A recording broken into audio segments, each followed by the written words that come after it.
What's up, everyone, and welcome to our Section 1AA League Preview, formerly our Team Preview.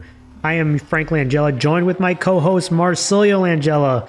Mars is making his appearance for the first time. Welcome, brother. How you doing?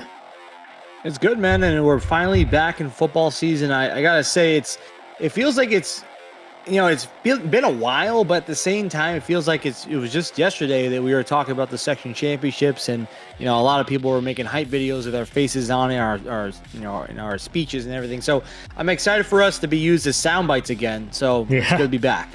I'm excited for it too, but welcome everyone. Appreciate you guys for joining. This is our league preview, formerly our team preview. It's running the same thing, just calling it a little bit different. And for this video, we're going to be covering 1AA football. We're going to be talking about the teams. I'll be talking about a couple teams in a row, and then Mars is going to chime in on one of the teams he wants to talk about.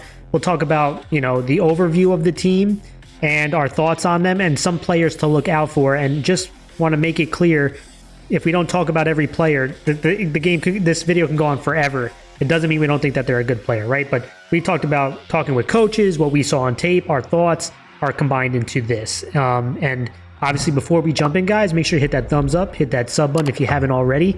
And if you want to support the channel even more, think about becoming a member of our Patreon. There's a free membership, which is where we give announcements to, and then there's paid memberships where you will get some exclusive content and perks.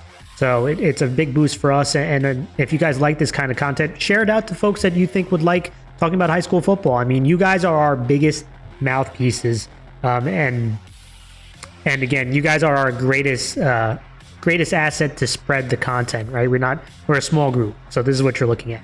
But Mars, let's start. It's just us two, man. I mean, we don't have a full staff of writers and producers. It's just us, man, and we're the only ones making content here. Yeah, and you can already see it's football season. My eyes are swollen. I'm already tired because of all the film I've been watching. But let's dive into it and let's talk about 1AA. And 1AA is broken up into two leagues. If you're new to this, kind of this League A, which is they call like this Power League, and then the other league, League B. Power League has 8 teams. League B has 7 teams, same as last year, but the big difference in this one, I think a change from last year is that League B only gets 1 playoff team out of the 7. It used to be 2 last year, now it's 1.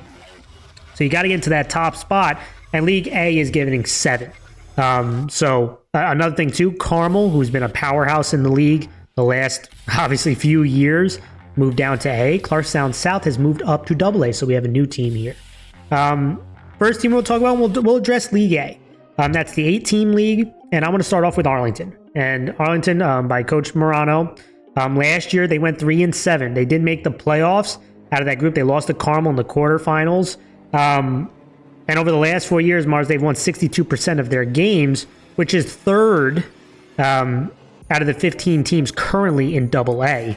But last year, Mars, was the lowest amount of wins that they had at Arlington since last coaching staff's 2012 to 2013, where they only had 1 win. So it's been a while since they had a struggle like last year. And I think Arlington's pretty excited that Carmel's not here because they have lost 3 of the last 4 playoff runs to Carmel. So I think that's a good thing for Arlington. But just talking about the team last year, they were returning 6 starters on the offense, 3 of them on the offensive line, and including their quarterback in Ryan Rancourt. And I think that's actually pretty huge for this offense because at times they struggled last year. Now, you saw things start to pick up in the second half of the year. I really like the progression of Ryan Rancourt, who he can run the ball. But what impressed me is, again, he started to put his game together as a whole, throwing it as well. So things started to progress as he got more comfortable in that offense. And bringing back 3 offensive linemen is huge. Defensively, they were 11 out of 15 in points allowed, a little better than their offense, returning 7 starters, Mars. So that's obviously going to be super important. When I spoke to Coach, the big thing for them was sustaining drives last year. That was the big thing for their offense. And to me, it was so important because they had too many negative plays. So sustaining drives on offense is going to be a huge part of them. They usually like to grind things out, run the football effectively, which I do think they have a good chance of. But the question is, who's going to be that running back this year? Defensively, they gave up way too many big plays. That was a killer for them. Coach even talked about that. It has to be better. They tried some different coverages last year. Some very mixed results, obviously, but way too many big plays given up in the pass game towards the outside. So that's going to be obviously a big emphasis for Arlington this year, Mars. And some guys to look out for. I mentioned Ryan Rancourt, the quarterback, 21 touchdowns last year. So, even with the struggles early in the year, he ended up having, a pretty strong year overall. And I really thought he got comfortable as the season went along, but he's not alone. There's a couple skill guys to look out for. Cyrus Crowings, 6'1" kid. Michael Smith, Jordan Pease is another one. And what you always know about Arlington is the guys up front, right? The guys up front who can move people. Again, returning a couple linemen, one of them being one of Frank's finest, Taylor Skeen, who's a big boy, 262, 260 pounds, nimble feet, who can move. You have Adita Bujaj, another defensive nose tackle, offensive guard. But again, to me, where Arlington's going to go, I think offensively, you're going to see much improved. Defensively, that's the question I have. Returning 7 starters, a guy like Jonah Bedoin, who was a young football player for them last time. He was a Frank's finest this year. I love the way he came up and played safety. But Langston Hayes, Crowings is another one who plays at the defensive back spot. Can these guys avoid the big plays in the passing game? Nick Galley's another one. I had a strong offseason. He's a junior. They have a week 0 game versus Shaker, so we'll see how things are going. But just look at their schedule. First 2 games on the road after this week 0. So very interested to see at Mamaroneck, at Rochelle, and then home versus Jay East Fishkill in a big rivalry game. So right out of the gate, things are going to be interesting, to say the least.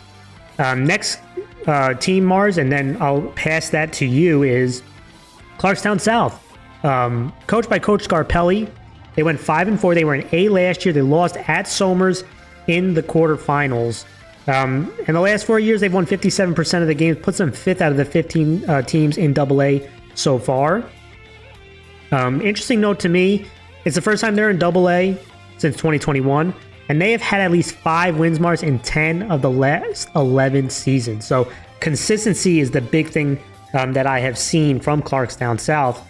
Again, at least 5 wins in 10 of the last 11 years is pretty impressive. Now, offensively, when I looked at Clarkstown South, they were 7 out of the 13 teams in A last year in points scored in the regular season. I didn't get a chance to talk to Coach Scarpelli this offseason about the upcoming team, but, some terrible news about their quarterback and Thomas Ryan, who's going to be missing, diagnosed with an illness.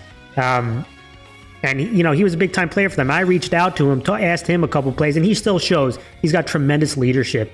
He's still engaged with the team, still talking up his team, watching film, helping out where he can. So I give Thomas Ryan a ton of credit. It's obviously a tough situation for that football team, but you know what? Things have to move on, and they do have some good players. Landon Van Etten, the running back for them, he was a Frank's finest this year. Mason Reddy, another versatile skill guys who can be in the backfield. They can line up at wide receiver. These are guys who can make a lot of plays for them, but they're not alone. Michael Scarpelli, he's another wide receiver, outside linebacker who can make plays for him. Frank Negree, Will Passman, AJ Mariah. So these are some interesting players that Clarkstown South coming back into AA. I do think that they can make some noise this year, Mars. Thoughts? Which team do you want to talk about? Yeah, I'm going to talk about Arlington, and I feel like, ever since, 2016, Arlington has kind of seen a major shift in their momentum. I mean, they've been more of that, more stronger team in AA, and they've always competed, whether they were making it to the semis or they went to the section title. And in the last few years, they lost to Carmel. They've kind of had their number. I think this is obviously a big year for Arlington, especially when it comes to the fact that there's so many guys returning. And in high school football, it does kind of have its ebbs and flows. You're going to have years where you have a younger team. But Arlington this year has a lot of guys returning. Majority of their team is returning on both the offense and defensive side of the ball. Especially the most important is the offensive line, as you mentioned earlier. 3 of the 5 offensive linemen coming back. And I really think it's going to be the X factor. It's going to be Ryan Rancourt, obviously the quarterback. He played well last year. 21 touchdowns total, as you mentioned earlier. It's going to be about how his progression is going to be. Like, is he going to be more efficient? Is he going to continue this momentum and be that dual threat quarterback that he's shown to be from last year? But I gotta say, the offensive line could be really scary. I mean, I was at the lineman challenge and I did see the big hog mollies over there. and that wasn't even the full group, right? So at the end of the day, you're going to see Arlington have some size advantage, but it's really going to be the X factor of their offensive weapons to make the plays. And I do agree with you, defense is key here. But, as Coach mentioned, one of the biggest things that he was concerned with was sustained drive. So if you can keep momentum on your side, develop that run game, then you're really going to have a great offensive season this year. Yeah, and let's keep it going, guys. Next up is John Jay East Fishkill, coached by Coach Cancelari. They went 3-6 last year, no playoffs.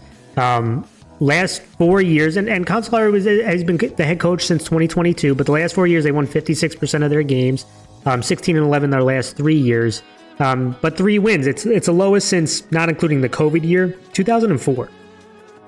Right, so I understand it's kind of a juggernaut lead. You're going to get some teams, if you start struggling early on, you can lose a bunch of games in a row. But again, we know the protege, the high, where East Fishkill is highly regarded, and I think they're going to continue that. But when you looked at them as a team, and offensively, again, there was another team that started off to me pretty slow. They were 8 out of 15, but that offense picked up towards the end of the year. And they were 8 out of 15 in points scored in the regular season last year. But the big thing is 6 offensive starters returning, including 2 on the offensive line, 1 at the center spot in Jason Richards. And their quarterback is back. Our Frank's finest quarterback for AA, Logan Lawrence, who was another young man I thought in the beginning felt a bit overwhelmed, but started to progress as the season went along and made some big plays against some big teams. Against North Rockland, they almost pulled off the upset. Scarsdale, he made some big moments on. So there were some real high points. Defensively, you always know East Fishkill would have a strong defense. They were 7 out of 15 in points allowed, so halfway mark. But for a team that didn't make the playoffs, that's pretty good. They're returning 5 of their starters. So, again, the big thing that Coach talked about was being physical up front. That's one thing you've always known about John Jay East Fishkill is their physicality. And, they might not have all those 6'3" offensive linemen, but, being physical up front. Coach talked about the offensive line needing to step up, especially returning their quarterback and having to replace, 3 starters. And defensively, it's that front 7, right? I mean, I do think they're bringing back quite a few of their DBs. I think they returned their 2 cornerbacks and their free safety. So it's that front 7. Can they step up and make plays? But some guys to keep an eye on. I mentioned Logan Lawrence. He's a Frank's finest, so I won't dive too much into him. Guy to keep an eye on, Nicholas Procaccino. He was in the running in one of my Frank's finest for a defensive lineman. At his defensive end spot, 6'1", 215, physical guy who can really get after it. I think he had 6 sacks last year. This was a guy who generated a ton of pass rush. He was pretty impressive. And physical. So at the tight end spot, he's also pretty much an additional offensive lineman. So really impressed by him. The other thing I wanted to bring up was their wide receiver group. You got Nate Johnson and Gerald Burko, right? Those guys both come back, both have good size. Nate Johnson's a Frank's finest. He's a pentathlon runner. Super, super fast. Big play guys. If they can block things up front, they can generate some big plays in this offense. And then Cruz Calcagni, he's another young man, Frank's finest defensive back who can really make some plays on the back end. So they have the skill guys, I think. The question to me is, can they hold up front and in the defensive front 7? They have a week 0 versus Pine Bush, and then right away they're at Suffern, and this game, week 2, home against Scarsdale, and then at Arlington. Those 2 games back-to-back are going to be very interesting for John Jay. Next up, let's talk about Mamaroneck. Coached by Anthony Vitti. They were 7-4. They lost to North Rockland in the section title game, so they were the runner-up. And, they have won, listen to this stat, Mars. The last 4 years, they have won 72% of their games. They are actually, since Carmel has left, they are number 1 in AA in win percentage over the last 4 years. So a lot of kudos there, but on, 4 straight years of 6 or more wins, that has not happened for them since before 2004. So pretty impressive run. They made the section title 2 of the last 3 years. Just can't get over. Again, losing section title 2 of the last 3 years, that's tough. That's tough, but they have gotten there.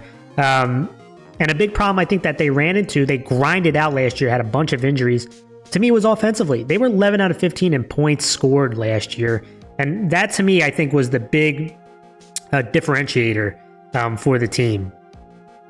Because, they just couldn't at times get the consistency at offense. And so, for me, that's going to be the big question mark. They do return 3 offensive linemen, which is a huge help, but 4 starters overall. So that's kind of the question. What are they going to do at the quarterback spot is always a big question. But the good news is, offensive line-wise, I think they could be pretty strong. Defensively, though, they were 6th in the league in points allowed, returning 7 starters, Mars. So a ton of guys coming back. Can they stay healthy this year? Can they figure out the quarterback position? They have a bevy of running backs that they have a lot of confidence in. I do think defensively is going to have to carry in the beginning as they figure these things out. But a couple guys to keep an eye on. Will Prevost, he's a Frank's finest. I love him as a two-way lineman for them, especially on the defensive end. We mentioned some of the other Frank's finest. I won't dive too much because I talked to them in our Frank's finest video. But Zach Alperowitz is another one who has stepped up. But a couple guys that maybe you might not know. Brian Alker is another guy. He's one of their most explosive athletes, very high motor player. Evan Sheeran is an offensive lineman who's a Frank's finest, but Max Cooper, Mark Leibowitz at the running back spot, Jack Perez at the running back and linebacker spot. So a couple guys really going to have to step up. Jake Jacobson, also, he was a starting middle linebacker as a freshman, coming as a sophomore, big kid, 6'1", 190 pounds. A couple different guys to keep an eye on. Mars, who do you want to talk about? Yeah, I feel like Mamaroneck has been one of probably the best teams, if not I think they've been one of the best teams consistently in AA, and unfortunately they just haven't been able to get over that last leap, where it's always either a Carmel or they're losing to a Suffern or now recently North Rockland, and it feels as if they always kind of get caught.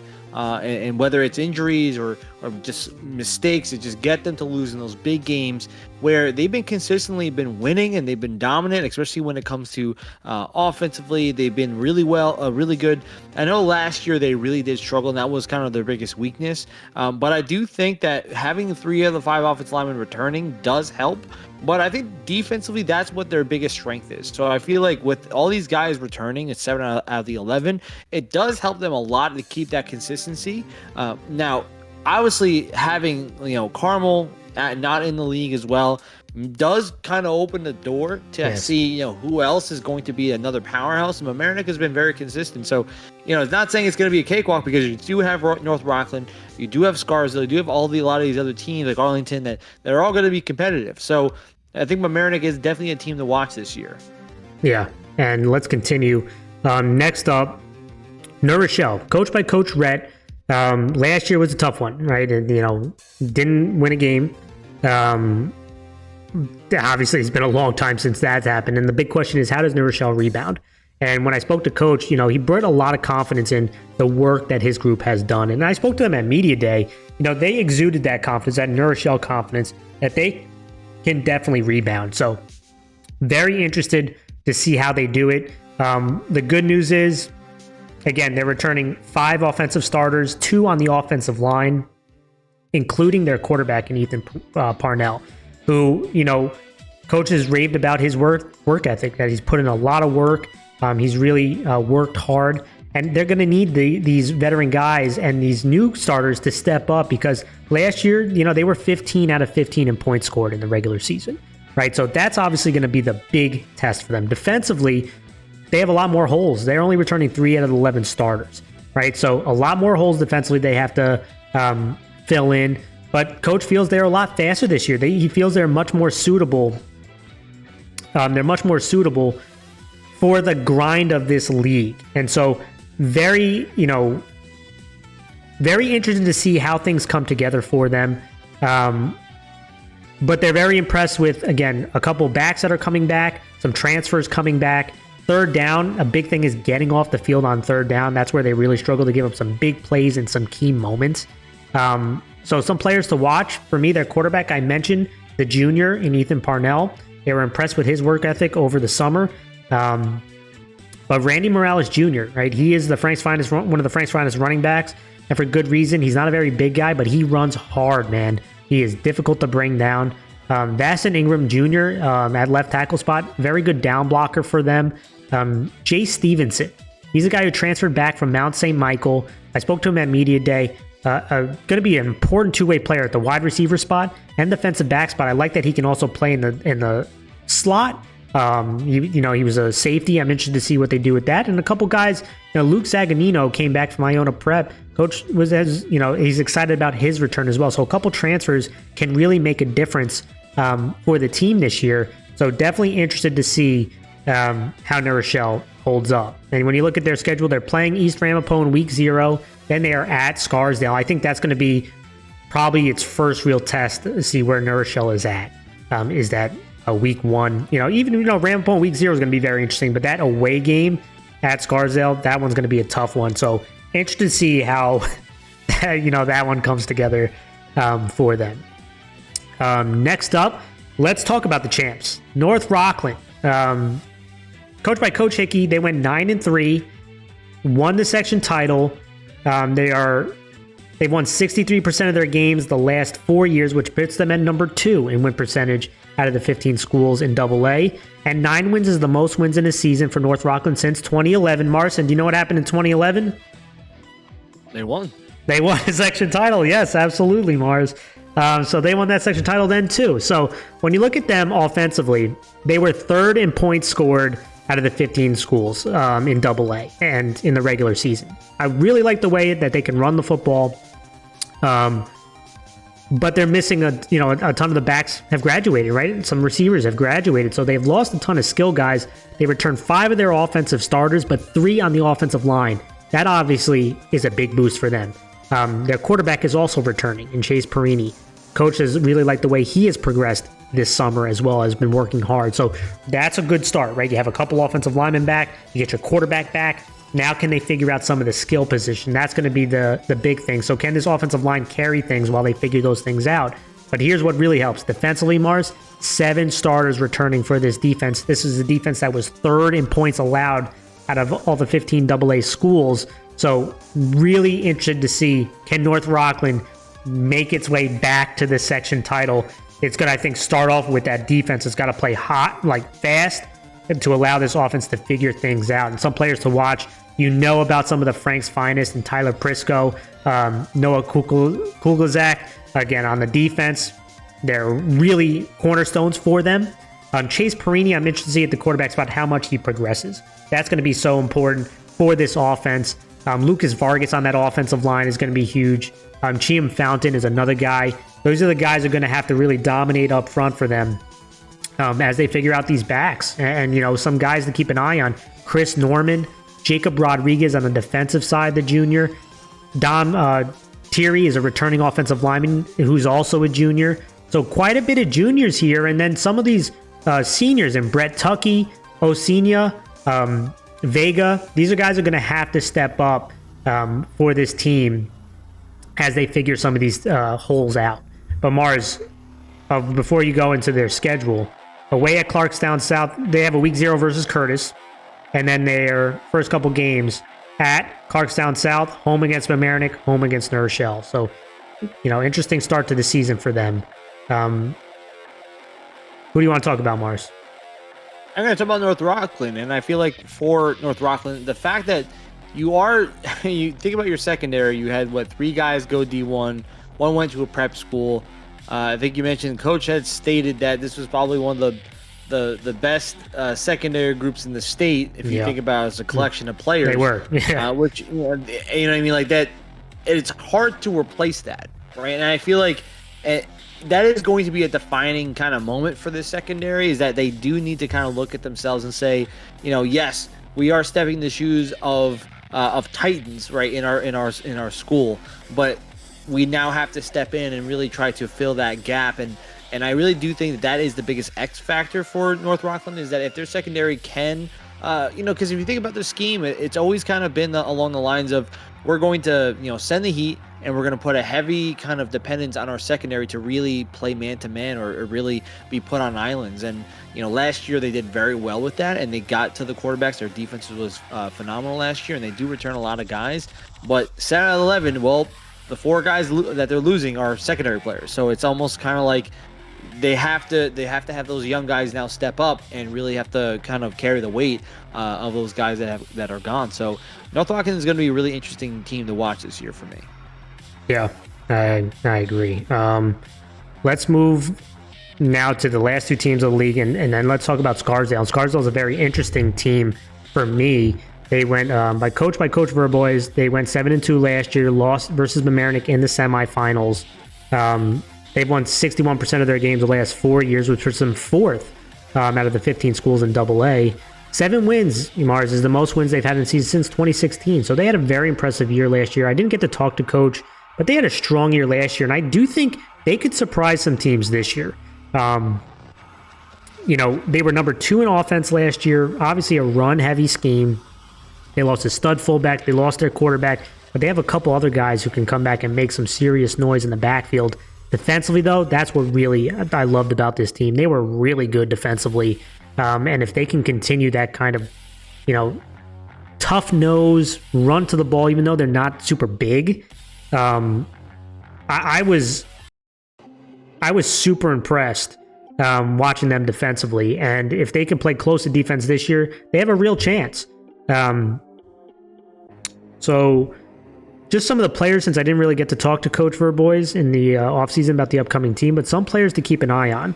First things first, let's talk about their backs. Alex Krupke, great two-way player for them. He's a Frank's finest. I put him as a strong safety for Frank's finest, but he is a strong two-way player, very good athlete. Love him on both sides of the ball. Colin Brennan at the linebacker spot, one of my favorite linebackers to watch, but he also plays running back. So you have potentially 2 halfbacks here that can make some noise in this kind of option offense. Leo Green is going to be so important for them up front. He was a menace at defensive tackle, at guard. Even though he's not super big, he was physical. And then a couple other guys. Lucas Hanwerger is another guy at the cornerback spot. Can he make some noise on that offense? Andre Duval, small guy, but him at the fullback spot and linebacker spot, 5'6", and I love those smaller players, but some tough, gritty football players.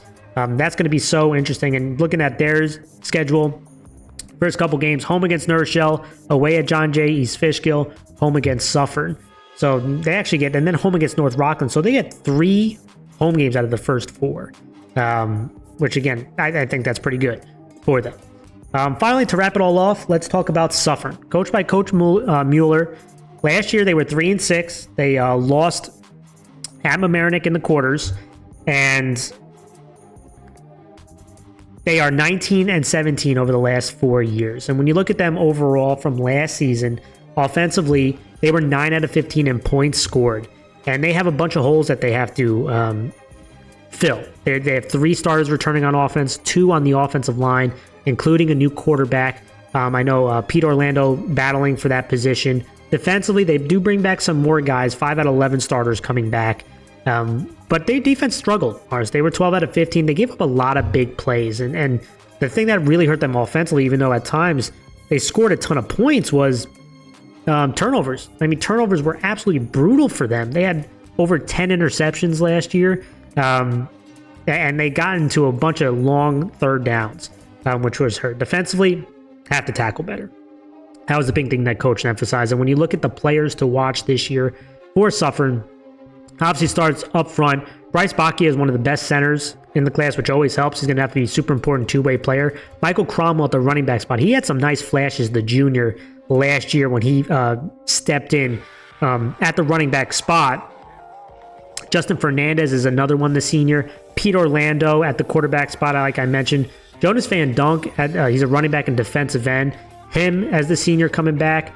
And then you have Kevin Toffey and Ethan McIntosh. So these are some of the players. They might not be well-known guys, a mix of seniors and juniors that are going to have to step up. Thoughts, Mars? Which team you want to talk about? Yeah, I feel like Scarsdale is definitely one of the teams that I'm looking forward to seeing how they progress. I mean, they were, you really think about last year, they were the favorite, right for the longest period because they were just having these absolute dominant performances. They were up front, just like, I mean, their scheme is built to kind of wear teams down, and when they get ahead, they can really just drain the clock, and they were doing that so efficiently last year. And defensively, that's really, when you have a good defense in this type of offensive scheme, it really does just take over games, and that's what Scarsdale was doing for a long period of time. And obviously, them losing to Mamaroneck, and at that point, Mamaroneck was, dealing with injury problems, and a lot of people did not pick Mamaroneck in that game. But I think Scarsdale. Hold on, not every. There was someone on this show. You did, yeah. You called Mamaroneck, but I mean, I didn't expect that to happen. But at the same time, I think this is kind of that moment where Scarsdale now has like something to prove for themselves. Like this kind of feels as if, yes, like it's hard to tell, how many guys are going to be losing from offensive and defensively, but I think as a program kind of mentality should be to prove everyone. That this is a Scarsdale that has now shifted in the direction of we are going to be that competitive team every single year, and it's proven like the last 4 years. What you said, 61% win percentage, which is great. And I feel like for them, like this is a good moment because now not a lot of teams really schematically defend or at least practice defending against Scarsdale's type of offense. So I feel like this is a good moment for them. I'm interested to see how Scarsdale does this year. Yeah. Let's now move to League B. And I mentioned you have to get to the top of the league in League B to make the playoffs. And we'll start with the East Ramapo football program, coached by Coach Bullock.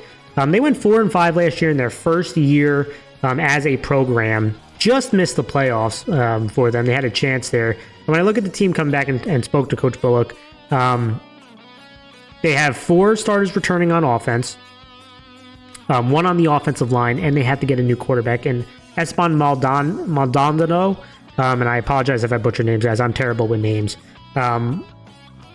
But what I'll say is, offensively, that's what's the big struggle last year. They just couldn't get consistent drives going and scoring a ton of points. They were 14 out of 15 in points scored last year. And so a lot of holes to fix on offense. They do bring back a really good running back, which I'll talk about shortly. So that definitely does help them. Defensively, they were definitely a little better. They were returning 5 out of 11 starters, so less holes there, and they were 9th in points allowed. So, again, Coach talked about it, and definitely need a more consistent passing game. They can run the ball successfully again. They had some real strong moments. Naim Pierre, their running back, he is a sophomore, ran over 500 yards as a freshman. This is a guy who can make some big plays for them if they can get some consistent holes, and can they get some balance with the passing game? That's going to be the question. Defensively, Coach talked about he likes this, young, energetic group. And so, they Coach Delva as the defensive coordinator for them, they're going to bring a ton of pressure, right? So, I'm interested to see how this defense comes together. But I mentioned Nam Pierre, really strong back, well-rounded, solid vision. I do think he can make a big jump and be kind of referred as one of the best backs probably in AA, maybe by the season ends if he has a strong year this year. But Xerxes White, another junior wide receiver and defensive back, very energetic, very coachable. Coach raved about him. Woodney Jean Marie on the offensive line going to be so important, opening up holes this junior on the O-line and D-line. And Nick Seedy, the wide receiver and outside linebacker, going to be, again, defensively, they need linebackers who can blitz, DBs who can play man coverage. They love that on that defense. So going to be interested there. And Hansley Durage, the senior defensive end, is someone to keep an eye on. For East Ramapo. The next team I want to talk about, excuse me while I get my notes, guys, is Mount Vernon, and coached by Coach Murray. 4-5 last year, no playoffs. They are 11th out of 15 in win percentage the last 4 years. What's interesting to me is, they have not had 3 or more wins in 4 straight years since 2004 to 2007, and they have done that over the last 4 years. We talk about each program kind of has their own story. And for Mount Vernon, they've won 3 or more games in 4 straight years. And that hasn't happened for them since 2004 through 2007. So I do give some kudos there for the coaching staff. I didn't get to talk with Coach Murray about the upcoming season. But last year, offensively, I thought they were pretty solid. 7 out of 15 midway. But defensively, Morris, is where things really shine. They were 4th out of 15 in points allowed in AA. And some players to watch. Chase White, their junior quarterback, good-sized kid at 6'2", long, has a strong arm.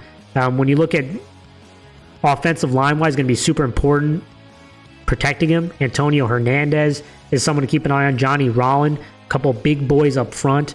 But defensively, this is a strong defense. If they're bringing back a couple starters, Jarrell Middlebrooks, who's a Frank's finest linebacker, was fantastic for them last year. He's back, and Justin Johnson and Quan Gardner are another couple guys to keep an eye on. Mars, who do you want to talk about? Yeah, I talk about Mount Vernon. I feel like this, for a program that, and you really think about it, for years has really struggled, and you got to say that in the last 4 years, as much as 30% win percentage, you do have to say that they've changed, right? The culture of Mount Vernon has changed. The mentality of the football program has changed. And, everyone generally always says Mount Vernon is a basketball school, but now you're starting to see football kind of grow a little bit. Yes, we all know that Mount Vernon basketball is still very good, Yeah, but you can definitely changing. say that the football program has definitely improved, right, in the last few years, and you can definitely see this by the fact that they've always kind of had this competitive nature. Like, there's always this competitiveness that you do see in the last four years, especially defensively, that has always kept Mount Vernon in games, and they can never just, like, a team can never just put Mount Vernon away. Like, they've always kind of stayed around. Scrappy. They've been battling with teams, and their size and their ability to be aggressive has caused them to kind of, improve, just, I think, in my opinion, tremendously. So you got to give the staff and obviously the players a lot of kudos here. And so the question I do have is, are they going to keep this consistency? Are they going to improve upon their offensive capabilities? Because I think defensively, if they just stay as aggressive as they have always been, then you're going to see more competitive games. But now it's just about capitalizing on those opportunities. So I'm interested to see how Mount Vernon kind of goes through the season this year. Yeah. Let's keep it going. Let's talk about Ossining. That's up next. Coached by Coach McRae, they were 6-3. They lost to Scarsdale in the quarterfinals last year. And this is another team that I was really impressed with defensively. This was the number one defense last year in points allowed in Double-A. Number one, which is pretty crazy. But an interesting note before I dive into the overall scope of the team, back-to-back playoffs, Mars, for Ossining the last couple of years. Last time they had 6 wins in a season, I mentioned they went 6-3, was 2013 when they had 6 wins. So, Ossining has, had some impressive couple seasons the last couple years. Offensively, they're bringing back 6 starters, 3 on the offensive line. They do have to figure out their quarterback situation. But defensively, I mentioned number one defense, they're only bringing back 3 starters. So a ton of new faces coming in for this defense. Can they continue to play defense at a high level? They do bring back a couple stud running backs. One to keep an eye on, Jaquiz Ramirez, who was really good. He's a Frank's finest, was a strong downhill runner for them. And Amari Ibarra, another athletic running back for them. Also plays defensive back. He is a athlete. He is more of the flashier runner versus Ramirez, who's more of the power runner. So that duo definitely can help things. A couple other guys to keep on. Drysdale at the offensive line spot. Hernandez at the defensive line spot. Taylor Lowe at the tight end spot. Cumberland at the defensive end spot. So a ton of maybe names that you're not too aware of have to step up this year. You mentioned Logan Edey, too, at the linebacker spot. A ton of new defensive players are going to have to step up if they want to continue to play defense at a high level. That defense was really good. Can they do it again this year? That's going to be the big question. Again, you got to get to that top spot. Next team I want to talk about, RCK. They went 6-3. They were the other playoff team out of this league last year. They lost at North Rockland in the quarters.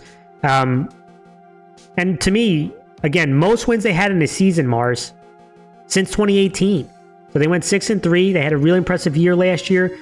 A nice little milestone for them to get back on track. It's been a couple years that have been a struggle.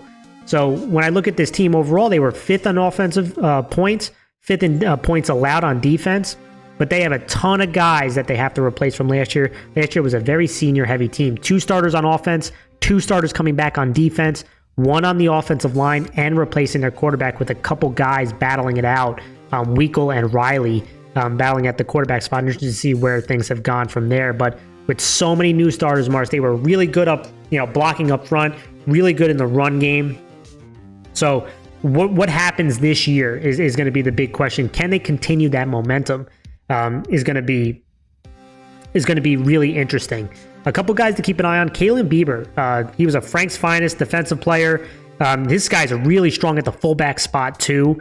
I'm just trying to, again, my notes are a little bit laggy here, but just super impressed with him as a two-way player. Super important blocker, physical downhill runner. He's going to have to play a big role both sides of the ball. Dom Best is another one. Not a very big guy, But at that center spot, 5'7", 230, he's short, but he is strong. He's going to have to lead that offensive line. That's got to replace multiple starters, also at the nose guard position. And Nick DeMarco is another one. Plays at defensive end, plays on the offensive lineman. He's an all-league player coming back. He's going to have to make some big plays for them. Mars, who do you want to talk about? Yeah, RCK. I feel like they obviously had a really big jump in last season, going 6-3, and you definitely are really concerned to see whether or not they will continue to do well when it comes to offensive points and defensive stability. Mainly because you're losing a lot of those guys that you had really developed that momentum. So as you mentioned, will it be a question of, will these guys kind of pull together with this young group of guys to really push themselves forward in the season, or is it really just going to be kind of like a growing year again, right? We have to really see what happens, but you have to give them kudos for last season, really getting into that spot in the playoffs, and really just pulling themselves together. Especially the last 3 seasons, they had a little bit of a tough string there, but we have to see what happens this year. Yeah. We got our final 3 teams, and so I'm going to do 3, Mars, and then you could talk about one of them. Let's talk about White Plains. And this is coached by Coach Martins in his first year, so congratulations, Coach. They went 4-5 last year. They did not make the playoffs. So interested to see how this program turns, right? New coaching, new head coach. How does he implement his vision on the team? But if you look at them offensively, Mars, they made some points. They moved the ball pretty well last year. They were 4th in points scored, and they're returning 5 starters. So that does help. 2 on the offensive line. They do have to replace their quarterback. Now, I think they have a competition between Pierre and Spista. When I spoke to Coach at the time, we'll see where that is, by the end of this. But the big problem that they had, I know they scored a lot of points, they moved the ball a lot, was defensively. They were 15 out of 15 in points allowed in AA. They gave up a ton of big plays, a ton of yards, and a ton of points. They do bring back 5 starters. So that's going to be a big question for me. Coach really talked about tackling was a big struggle watching them on tape. They are doing similar concepts on offense so that kids can feel comfortable. But some kids to keep an eye on. Isaiah Pierre, he's a Frank's finest. I'm not going to dive too in, but a super athletic guy moving into the quarterback spot, competing at the quarterback spot, really good at quarterback runs. Last year, so he's going to have to now have the full season in front of him. Dynamic player, but a couple other guys. Edward Ryan, who's a running back in DB as a senior spot. Kingston Boykin, another senior as a wide receiver and defensive back. But the question I have is, Alex Beast is another one who competing at quarterback, wide receiver, defensive back, but up front, Mars, can they compete up front? Daniel Appel is someone to keep on 6'3", 200 pounds. EJ Gadsden is another guy. Can they win in the trenches is going to be a big question for me, especially on the defensive side. All right, next up, Mars, let's talk about the Yonkers schools. Yonkers Brave, coached by Coach Hogue, who was his first year last year. It's going into his second year. They went 2-7, no playoffs. This is another team offensively. They ran the ball very well. They were 6th out of 15 in points scored in AA and returning 5 starters. Now only 1 on the offensive line. So a lot of guys to replace up front. They did lose their stud quarterback. Stud running back. They have a couple quarterbacks competing as well in Joshua Rotendi and Salvato, the junior.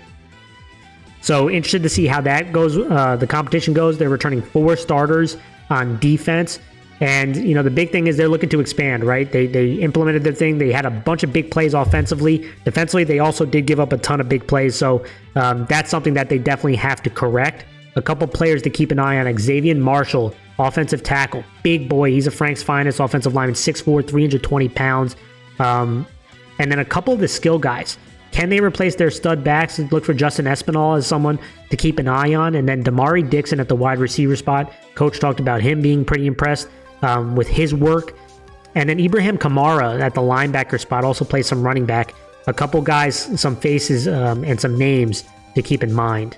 And now we'll move to the last one, Mars, and then I will give it to you to talk. I know I'm talking a lot right now, but it kind of runs a little odd because they have that 17 and not even like the other ones. But let's talk about Yonkers Forest and Coach Venice.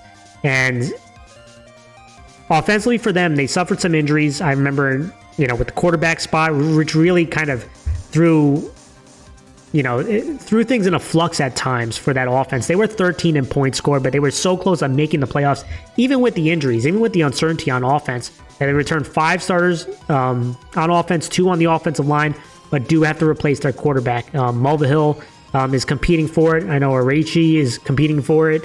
I spoke with them at media day. I kind of made a mistake over there talking about the quarterback spot, but I know Coach talked about them. They were competing for the quarterback spot or rotating at times. Defensively, though, they were 8th in points allowed, which is pretty solid. They're returning 6 of their starters, Mars. So going to be huge for them, but big shoes to fill. Right, the quarterback in Nas Fields not there anymore. A bunch of top receivers like Testamark not there anymore. Can they replace them? I thought defensively, obviously bringing back some more guys will be beneficial, but can they replace those skill guys in the quarterback spot? Is going to be huge. Now, guys to keep an eye on, the Frank's finest, Lawrence Ialeku. I keep butchering his name. I'm sorry, guys. He is an absolute beast. He's a Frank's Fineman commit to Boston College. The dude is like a moving minivan out on the football field. Gabriel Joseph is another one to keep an eye on. Up front, they got some big boys, Mars. If they can stay healthy, they can move some people. And Bryant Easley at the defensive back spot is another one. Athletic guy. He's going to play wide receiver. TJ Myers is another one. Omar Rechi. Some guys who can really pop off at the skill spot. Question is, quarterback, Mulvihill, can he step up and make plays for the quarterback position? Whew, I know I talked a lot, Mars. Let's wrap things up here. Who do you want to talk about? Yeah, I'm going to talk about White Plains. I mean, obviously you have a brand new coach in the system, and obviously there's a lot more room to grow. And I feel like offensively they did so well last year that it's almost just like, well, if defensively you can kind of have some sort of simple and consistent kind of system, then I think with all this kind of high speed and scoring that you were able to do last year, you're going to be able to really kind of have a more consistent kind of team play. And I feel like White Plains has a lot of athletes and there's a lot of potential when it comes to the program. And last year it went 4-5. So it's really just about, stabilizing that defense. And then from there on out, I'm sure that you can get some points on the board and really get a shift going to into the positive direction. Absolutely. And with that, guys, thank you guys so much, as always, for watching. We appreciate it. Make sure to hit that thumbs up, hit that sub button. We will go into our live shows next. Next week starts our week 1 live shows. So definitely tune in for that, and we'll see you all very soon.